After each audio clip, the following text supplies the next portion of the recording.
අද අපි කතා කරන්න බලාපොරොත්තු වෙන්නේ ගර්භණී කාලයේ පළවෙනි මාස 3 ගැන. මං අර කලින් කිව්වා වගේ අලුත් එක්ස්පීරියන්ස් එකක්. මේකට අම්මා හැඩගැහෙන්න අම්මට විශාල වශයෙන් සපෝට් සිස්ටම් එකක් අවශ්‍ය වෙනවා. ගර්භණී කාලයේ පළවෙනි මාස 3ේදී ඇති වෙන්න පුළුවන් සංකූලතා මොනවද කියලා. මේක අලුත්ම අලුත් අම්මට එක්ස්පීරියන්ස් එකක් හින්දා අම්මගේ මානසික ව්‍යාකූල තත්ත්වයක් ඇති වෙන්න පුළුවන්. අම්මගේ මූඩ් චේන්ජස් එන්න පුළුවන්.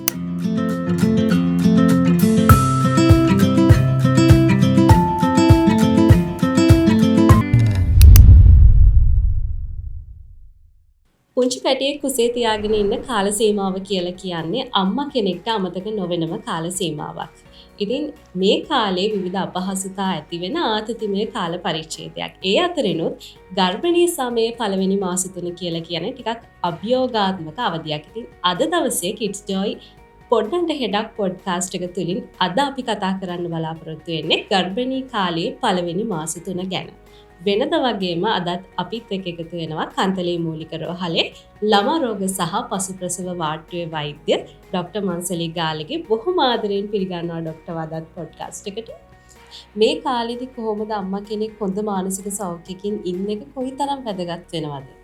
ඔව්, ගර්භණී කාලය කියලා කියන්නේ සාමාන්‍ය ජීවිතයක් ගත කරපු කාන්තාවකට අලුත්ම එක්ස්පීරියන්ස් එකක්. ඒ වගේම තමයි ගර්භණී කාලය තුල ඇඟ ඇතුලේ හෝමෝනල් චේන්ජස් ගොඩාක් සිද්ධ වෙනවා. මේක බහුලතමම වෙන්නේ මේ පළවෙනි මාස 3 කාල පරිච්ඡේදය තුල. මේ හෝමෝනල් චේන්ජස් හින්දා මේක අලුත්ම අලුත් අම්මට එක්ස්පීරියන්ස් එකක් හින්දා අම්මගේ මානසික ව්‍යාකූල තත්ත්වයක් ඇති වෙන්න පුළුවන්. අම්මගේ මූඩ් චේන්ජස් එන්න පුළුවන්.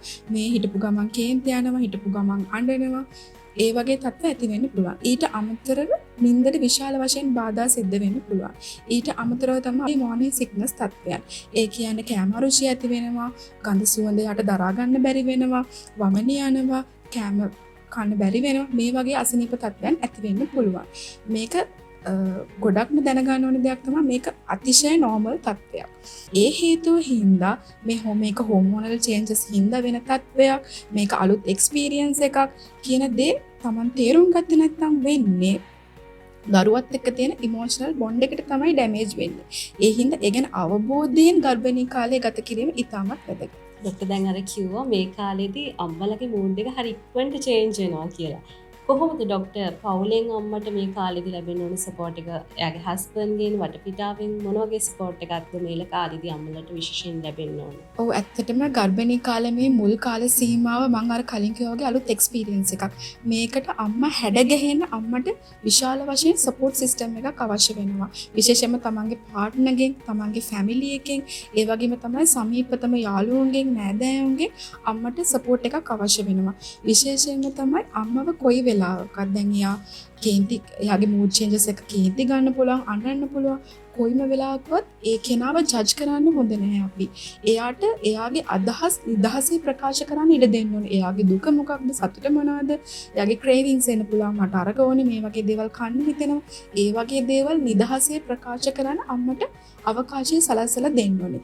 ඊට අමතරව එයාට හැමදේටම සපෝට් කරන්න ඕනේ. දැන් එයාට නිදා ගන්න බැරි නම් එයාට ඒ වගේ කාම් එන්වයරන්මන්ට් එකක් හදලා එයාට නිදා ගන්න උදව් කරන්න අපිට ලබා දෙන්න පුළුවන්. ඊට අමතරව එයාට දැන් කැම අරුචිය තියෙනවා නම් එයාට කන්න හිතන දේවල්, ඒ වගේ දේවල් ප්‍රොවයිඩ් කරලා අපිට එයාට ඒ වගේ එන්වයරන්මන්ට් එකක් හදලා දෙන්න පුළුවන්. ඊට අමතරව දැන් ක්ලිනික් වගේ දේවල් වලට එයාව කම්පැනි කරගෙන යන්න පුළුවන්. හැම වෙලේම හස්බන්ඩ්ට යන්න බැරි නම් අම්මට තාත්තට එයාව කම්පැනි කරගෙන යන්න පුළුවන්. ඒ වගේම අම්මා දිනපතා මොන හරි ගන්න විටමින්ස් තියනවා නම්, බෙහෙත් තියනවා නම් පවුලට සපෝට් එකක් විදියට අම්මට ඒ දේවල් ගන්න මතක් කරලා දෙන්න පුළුවන්. ගොඩක් අපිට ආපු ඩොක්ටර් අම්මලා දැන් අපිත් එක්ක එයාලගේ අත්දැකීම් බෙදාගත්තනේ අම්මලට ගොඩක් තිබ්බ ප්‍රශ්නයක් තමයි මේ පවුලෙන් එයාලට මේ සපෝට් එක ලැබෙන්නේ නැති එක. ඒ නිසා අපි ආදරෙන් මතක් කරනවා මේක බලනවා නම් අපි ඉල්ලනවා අම්මා කෙනෙක්ට තමන්ගේ ගර්භණී කාලේ පළවෙනි මාස 3 විතරක් නෙමෙයි ගර්භණී කාලය පුරාවටම සහ එතනින් එහාටත් ඒ සපෝට් එක ලබා දෙන්න. මොකද මේ කාලේ අර ඩොක්ටර් කිව්වා වගේ මූඩ් චේන්ජ් වීම, හෝමෝන වෙනස් වීම එක සිද්ධ වෙනවා. ඉතින් ඒ සපෝට් එක දෙන්න කියලාත් අපි ඉල්ලනවා. ඩොක්ටර් මේ ඒත් එක්කම අපි කතා කරමු මේ කාලේදී අම්මා කෙනෙක් කරගන්න ඕන සෞඛ්‍ය පරීක්ෂණ මොනවද, රුධිර පරීක්ෂණ මොනවද කියන එකත්. මොකද සමහර වෙලාවට අම්මලා මේව මග අරගන්න එක ඇතුලේ විවිධ අපහසුතාවලට පසුකාලීනව ලක් වෙන්නත් පුළුවන්. ඒ නිසා අපි කතා කරමු මොනවද මේ කාලේ කරන්න පුළුවන් සෞඛ්‍ය පරීක්ෂණ කියන එක ගැන. ඔව් අපි මුලින්ම වෛද්‍යවරයෙක් හමු වෙන යන එකට අපි කියනවා බුකින් විසිට් එක කියලා. අපි ගොඩක් වෙලාවට මේකෙදි කරනවා අල්ට්‍රාසවුන්ඩ් ස්කෑන් පරීක්ෂණයක්. මේකෙදි බලන්නේ කලලයේ වර්ධනය වීම කොතනද තියෙන්නේ කියලා. මම කලින් කිව්වා වගේ කලලයේ ගර්භාෂයෙන් එළියට වර්ධනය වෙලා එක්ටොපික් ප්‍රෙග්නන්සි තත්ත්වයක් එන්න පුළුවන්. එතකොට අපි මුලින්ම බලන්නේ මේ කලලයේ වර්ධනය වෙලා තියෙන්නේ ගර්භාෂය තුලද? ඒ කියන්නේ ඉන්ට්‍රා ප්‍රෙග්නන්සි එකක්ද කියන එක. ඊට අමතරව උදර පරීක්ෂණ ගණනාවක් කරනවා. ඒවා මොනවද කියනවනම් full blood count. Full blood count එකෙන් කරන්නේ ඇඟේ හිමොග්ලොබින් තත්ත්වය කොහොමද කියලා බලන එක. ඒකෙන් අම්මට රක්තහීනතා තත්ත්වයක් තියනවද? ඒකෙන් එහෙම තියනවා නම් දරුවට ඒක බලපෑමක් ඇති වෙන්න පුළුවන්. ඒ හින්දා ඒක කල්තියා අඳුන ගන්න එක ගොඩක් වැදගත් වෙනවා. ඊට අමතරව තමයි අම්මට කලින් හඳුනා නොගත් දියවැඩියා තත්ත්වයන් තියනවද කියලා බලන්න බ්ලඩ් ෂුගර්ස් චෙක් කරලා බලනවා. රුධිරයේ සීනි පරීක්ෂාවක් සිද්ධ කරනවා. ඊට අමතරව අම්මගේ රුධිර වර්ගය කුමක්ද? රීසස් පොසිටිව් එකක්ද රීසස් නෙගටිව් එකක්ද? ඒ කියන්නේ අපි සාමාන්‍ය විවහාරය කියනවා නම් O පොසිටිව්ද B පොසිටිව්ද O නෙගටිව්ද B නෙගටිව්ද?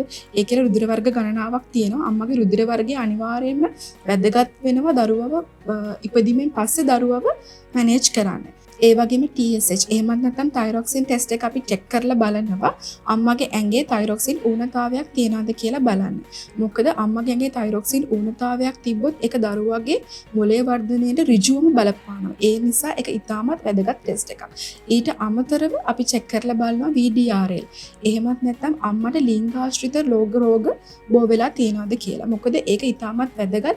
අපි ඒකෙන් තීරණය කරනවා දරුවව අපි කොහොමද ඩිලිවර් කරන්නේ? නෝමල් ඩිලිවර් කරනවද? සිසේරියන් සෙක්ෂන් එකකින් ඩිලිවර් කරනවද? ඩිලිවර් කරාට පස්සේ අම්මට බබාව මව්කිරි දෙන්න ලබා දෙනවද නැද්ද? ඊට අමතරව දරුවා බිහිවීමෙන් පස්සේ දරුවට අපි මොන වගේ ප්‍රතිකාරද කරන්න කියන එක තීරණය කරන්න එක ගොඩාක් වැදගත් වෙනවා. ඊට අමතරව තමයි අපි බලනවා මුත්‍රා ටෙස්ට් එකක් කරලා බලනවා යූරින් ෆුල් රිපෝට් එක. මේකෙන් අපි බලනවා අම්මට හඳුනා නොගත් මුත්‍රා ආසාදන තියෙනවද කියලා. මොකද මේ UTI එහෙමත් නැත්නම් මුත්‍රා ආසාදන ඉතාමත් සුලභ හේතුවක් වෙනවා මිස්කැරේජස් වලට. ඊට අමතරව අපි තව ස්කෑන් එකක් කරනවා ඩේටින් ස්කෑන් එක කියලා. ඒ කියන්නේ දරුවගේ කුස තුලදී වයස කොච්චරද කියලා බලන තමයි මේ ඩේටින් ස්කෑන් එක කරන්නේ. මේකෙදිද ડોක්ටර් මේ දුවෙක්ද පුතෙක්ද කියලා නෑ ඒක වෙනම ස්කෑන් එකක්. එතකොට ඒකත් මේ කාලෙදිම ඒක පළවෙනි මාස 3 ඇතුළත අපි සිද්ධ කරන්නේ නැහැ. ගොඩක් වෙලාවට දෙවෙනි මාස 3 ඇතුළත තමයි සිද්ධ කරන්නේ. එතකොට ડોක්ටර් මේ අම්මා දැන් පළවෙනි මාස 3 ඇතුළේදී ක්ලිනික් එකකට අම්මා කෙනෙක් රජයේ ක්ලිනික් එකකට සම්බන්ධ වීම වැදගත් වෙනවද? සමහර වෙලාවට අම්මලා ක්ලිනික් යන්නේ නැතුව ඉන්න තත්ත්වයන් එහෙම අපිට දකින්න පුළුවන්. ඒ නිසා මේ කොහොමද මේ පළවෙනි මාස 3 ඇතුළේදී රෙජිස්ටර් වෙන එක ඒ දේවල් කොහොමද වෙන්නේ? ඔව් අනිවාර්යයෙන්ම දැන් ඇත්තටම පළවෙනි මාස තුල තුලද නෙමෙයි සාමාන්‍යයෙන් කපල් එකක් මැරි කරාට පස්සේ ඒ විවාහ දිවියට පත් වුණාට පස්සෙම රෙජිස්ටර් වෙන්න කියලා තියෙන්නේ. මොකද තමයි එතකොට ඒගොල්ලන්ට වෙනම සායන පැවැත්වෙනවා. කොහොමද ඒගොල්ලෝ මේ ප්‍රෙග්නන්සි එක ප්ලෑන් කරන්නේ? කොහොමද ඒගොල්ලෝ මේ ප්‍රෙග්නන්සි එකේ මූලික අවස්ථාවට මුහුණ දෙන්නේ? කොහොමද ප්‍රෙග්නන්සි එක ඉදිරියට පවත්වාගෙන යන්නේ? කොහොමද නිරෝගිමත් දරුවෙක් බිහි කරන්නේ? නිරෝගිමත් දරුවෙක් බිහි කරාට පස්සේ ඒ දරුවව බලාගන්නේ කොමක්ද කියන එක. ඉතින් විවාහ වන යුවලකට මේ රජයේ සායනයක ලියාපදිංචි වෙන එක ඉතාමත් වැදගත්. නිවැරදිව මේ කාලයේදී ඇතිවෙන සංකූලතා පිළිබඳව අම්මලා දැනුවත් වෙලා හිටියොත් විශේෂයෙන්ම අලුත් අම්මලාට මේක අලුත් අත්දැකීමක් නිසා මේ කාලේ ඇතිවෙන සංකූලතා ගැන දැනුවත් වෙලා හිටියොත් හොඳයි කියලා හිතනවා. ඔව් ගර්භණී කාලේ ඇති වෙන්න පුළුවන් සංකූලතා බහුලතම ඇති වෙන්නේ මේ පළවෙනි මාස 3. මොනවද කියලා කියනවා නම් මිස්කැරේජස් එහෙමත් නැත්නම් ගබ්සාවීම්. මේ ගබ්සාවීම් බහුලවම සිදු වෙන්නේ මේ පළවෙනි මාස 3 ඇතුළත. ඊට අමතරව එක්ටොපික් ප්‍රෙග්නන්සි. අපි එක්ටොපික් ප්‍රෙග්නන්සි එකක් කියලා කියන්නේ ගර්භාෂයෙන් පිටත ඕනෑම ස්ථානයක කලලයේ වර්ධනය වීම. ඊට අමතරව මෝර්නින් සික්නස්. ඒ කියලා කියන්නේ කෑම අරුචිය ඇති වෙනවා, වමන යනවා, ඒ වගේ තත්ත්වයන් වලට පොදුවේ කියන දෙයක් තමයි මේ මෝර්නින් සික්නස් කියලා කියන්නේ. ඊට අමතරව විවිධ ආසාදන තත්ත්ව දන්නවා ඇති රුබෙල්ලා ඉන්ෆෙක්ෂන් එක, ඊට පස්සේ ටොක්සෝප්ලාස්මෝසිස්, ඊට අමතරව මුත්‍රා ආසාදනත් බහුලවම ඇති වෙනවා මේ පළවෙනි මාස 3 ඇතුළත. ඊට අමතරව මෝල ප්‍රෙග්නන්සි. ඒ කියලා කියන්නේ ගර්භාෂයේ ඇතුළත සාමාන්‍ය කලලයක් වගේම අම්මට දැනිලා හැබැයි අසාමාන්‍ය පටකයක් වර්ධනය වීමක් සිද්ධ වෙනවා. ඊට අමතරව විවිධ මෙඩිකල් කොම්ප්ලිකේෂන්ස්. එහෙමත් නැත්නම් කලින් ඉඳන් අම්මට දියවැඩියාව තියෙන්න පුළුවන්, ප්‍රෙෂර් තියෙන්න පුළුවන්, වලිප්පුව වගේ අසනීප තියෙන්න පුළුවන්. මේවා වගේ අසනීපවල වැඩිවීමක් සිද්ධ වෙන්න පුළුවන්. එහෙමත් නැත්නම් පාලනය නොවීමක් මේ පළවෙනි මාස 3 තුල ඇති වෙන්න පුළුවන්. ඩොක්ටර් මේ දැන් අර ගබ්සාවීම් ඇතිවීම සිද්ධ වෙන්නේ මේ පළවෙනි මාස 3 වැඩි වශයෙන් ගබ්සාවීම් වෙන්න තියෙන ඉඩ වැඩි කියලා. ඇයි ඩොක්ටර් මේ ගබ්සාවීම් ඇති වෙන්නේ? ගබ්සාවීම ඇති වෙන්න හේතු රාශියක් බලපානවා. ඒකෙන් ප්‍රධාන වශයෙන්ම බලපාන්නේ ක්‍රෝමසෝමල් ප්‍රොබ්ලම්ස්. එහෙමත් නැත්නම් මේ කලලයේ ඇතිවෙන ජාන විකෘතිතා. කලලයේ යම්කිසි ජාන විකෘතිතාවයක් තියෙනවා නම් මේ කලලය භ්‍රූණයක් දක්වා ඉදිරියට වර්ධනය වෙන්න අමාරු නම් ඒ කලලය මිස්කැරේජ් එකක්. එහෙමත් නැත්නම් ගබ්සාවීමකට ලක් වෙන්න පුළුවන්. ඊට අමතරව හෝමෝනල් ප්‍රොබ්ලම්ස්. ඒ කියන්නේ හෝමෝන් අසමතුලිතතා. ප්‍රධාන වශයෙන් ප්‍රොජෙස්ටරෝන් හෝමෝන් එක ඇඟේ අඩුවීමක් තියෙනවා නම් ගබ්සාවීමකට ලක් වෙන්න පුළුවන්. ඊට අමතරව විවිධ බරපතල ආසාදනතා ඇඟේ අපි කියන සෙවියර් ඉන්ෆෙක්ෂන්ස් කියලා. ඒ වගේ තත්ත්වයන් වලදී මේ ගබ්සාවීම ඇති වෙන්න පුළුවන්. ඒ වගේම මම කලින් කිව්වා වගේ අන්කන්ට්‍රෝල් ඩිසීස් අම්මට තියෙන පුළුවන් දියවැඩියා තත්ත්ව, ප්‍රෙෂර් තත්ත්ව, එපිලෙප්සි, ඒ වගේ අසනීප තත්ත්ව කන්ට්‍රෝල් එකක නැත්නම්, නිමිත පාලනයක් නැත්නම් මේ වගේ ගබ්සාවීම් වලට ලක් වෙන්න පුළුවන්. ඒ වගේම තමයි එදිනෙදා දිනපතා අපි කරන පුරුදු, විශේෂයෙන්ම අපි සිගරට් පාවිච්චි කරනවා නම්, මත්ද්‍රව්‍ය පාවිච්චි කරනවා නම්, ඒ වගේ හේතුන් හින්දා ගබ්සාවීම් ඇති වෙන්න පුළුවන්. ඒ වගේම ගර්භාෂයට ඇති වෙන්න පුළුවන් හානිදායක තත්ත්වයක්. එහෙම නැත්නම් සිවියර් ට්‍රෝමා තත්ත්වයක් හින්දා මිස්කැරේජස් ඇති වෙන්න පුළුවන්. එතකොට ඩොක්ටර් මේ ගබ්සාවීම හඳුනා ගන්න පුළුවන් ලක්ෂණ මොනවද මේ කාලේදී? ගබ්සාවීම ආකාර කිහිපයක්ම තියෙනවා. මේ ගබ්සාවීමේ ආකාරයත් එක්ක අම්මට දැනෙන රෝග ලක්ෂණ එකිනෙකට වෙනස් වෙනවා. බොහෝ විට මේ ගබ්සාවීමක් අම්මට දැනෙන්න පුළුවන් උදරයේ එක්පසක ඇති වෙන විශාල වේදනාවක් එක්ක රුධිරය පිටවීමක් විදිහට. එහෙමත් නැත්නම් සමහරක් වෙලාවට ගොඩක් වෙලාවට අහලා ඇති මම ડોක්ටර් ළඟට ගියා. ડોක්ටර් ස්කෑන් එකකින් කිව්වා බබාගේ හાર્ට් බීට් වැඩ කරන්නේ නැහැ කියලා. මේ විදිහට අම්මට කිසිම ඇඟේ රෝග ලක්ෂණයක් ඇති නොවි ගබ්සාවීමක් ඇති වෙන්න පුළුවන්. එතකොට ડોක්ටර් මේ තත්ත්වයන් වළක්ව ගැනීමක් කරන්න පුළුවන්ද මේ කාලේදී?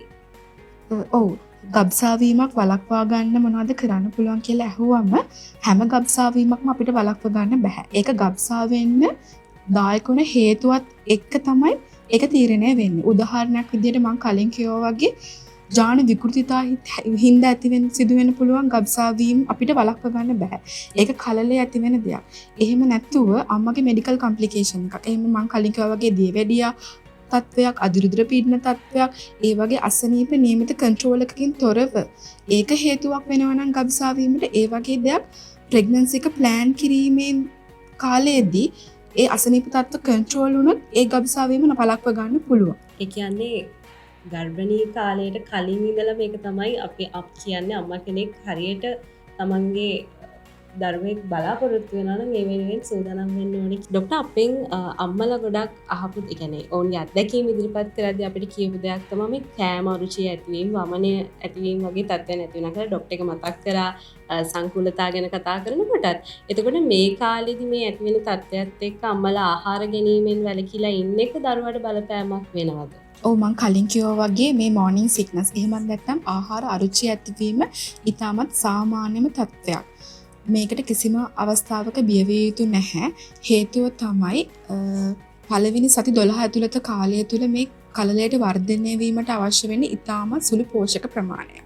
එතකොට අම්මා වමනි දදා පොඩ හරි කෑම කෑවත් ඒ සුළු පෝෂක ප්‍රමාණය ප්‍රමාණවත් වෙනවා මේ කලලය වර්ධනය වීමට.